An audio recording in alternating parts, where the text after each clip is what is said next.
Hi friends, welcome to sweet home kitchen. இன்றைக்கி நம்ம பார்க்க போகிறது பார்த்திங்க அப்படின்னா ஒரு அசைவ பெரட்டல் தாங்க பார்க்க போகிறோம்.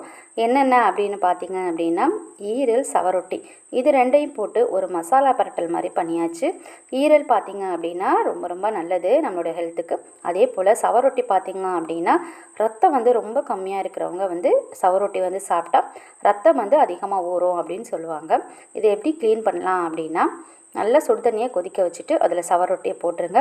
அதே போல் ஈரலையுமே அப்படியே போட்டுட்டிங்க அப்படின்னா மசாலா பரட்டலுக்கு நல்லா வெந்திருக்கும் நமக்கு. இதில் உப்பு, மஞ்சள் இது ரெண்டையுமே சேர்த்துருங்க. ஒரு 5 நிமிஷம் இதிலே இருந்துட்டு சுடுதண்ணியிலேருந்து எடுத்து நல்லா பச்சை தண்ணியில் கழுவிடுங்க. இப்போது மசாலா நம்ம ரெடி பண்ணலாம். ஜீரகம், சோம்பு, மிளகு இந்த அளவு சேர்த்தா போதும். நான் எக்ஸ்ட்ரா கொஞ்சோன்னு சேர்த்துருக்கேன். காரம் நமக்கு தேவையான அளவுக்குன்றனால காரம் உங்களுக்கு எவ்வளோ வேணுமோ அந்தளவுக்கு மிளகு சேருங்க. மல்லி 1/4 டீஸ்பூன், மிளகாய் வத்தல் சேர்த்துக்கோங்க. இதெல்லாம் நல்லா வறுத்து மிக்சி ஜாரில் பொடி பண்ணி எடுத்து வச்சுக்கோங்க. இப்போது சவரொட்டி ஒரு 5 நிமிஷம் கழித்து எடுத்துட்டோம். இதை நான் பச்சை தண்ணியில் நல்லா அலசிட்டு அது மேலே இருக்கக்கூடிய அந்த ஜவ்வு மாதிரி இருக்கும், அதை எடுத்தால் தான் நம்மளால் கட் பண்ண முடியும். இதெல்லாம் நல்லா உரித்து எடுத்துருங்க. எடுத்துட்டு நல்லா பொடிசாக கட் பண்ணிக்கோங்க. பாருங்கள், கட் பண்ணியாச்சு. சுடுதண்ணியில் போடாமல் நீங்கள் கட் பண்ணிங்கன்னா அதில் இருக்கிற ரத்தம் பார்த்திங்கன்னா வந்துக்கிட்டே இருக்கும். நம்ம சாப்பிடும்போது அந்த ரத்த வாடை வராமல் இருக்கணும்னா சுடுதண்ணியில் போடணும். இப்போ நம்ம வறுத்த மசாலாவை அதில் மிக்ஸ் பண்ணிக்கிட்டு கொஞ்சோன்னு தண்ணி சேர்த்துக்கோங்க, உப்பு சேர்த்துக்கோங்க.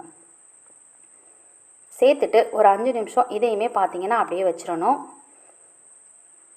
இப்போது நம்ம இதை ஆயில் சேர்த்து அப்படியே பிரட்டல் பண்ணிடலாம். நான் நல்லெண்ணெயில் தான் செய்கிறேன். தாளிக்கிறதுக்கு சோம்பு, வெங்காயம், சின்ன வெங்காயம் இல்லைன்னா பெரிய வெங்காயத்தை கட் பண்ணி சேர்த்துக்கோங்க.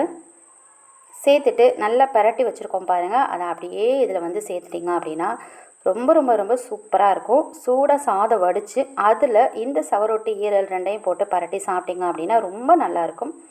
தண்ணி சேர்த்துட்டு ஒரு 5 நிமிஷம் நல்லா மூடி வச்சுருங்க. அது ஆல்ரெடி வெந்து தான் இருக்கும். மசாலா வேகிறதுக்காக தான் ஒரு 5 நிமிஷம் மட்டும் சிம்மில் வச்சுட்டு மூடி வச்சுருங்க. சூப்பராக மணக்க சவரொட்டி ஈரல் நமக்கு ரெடி.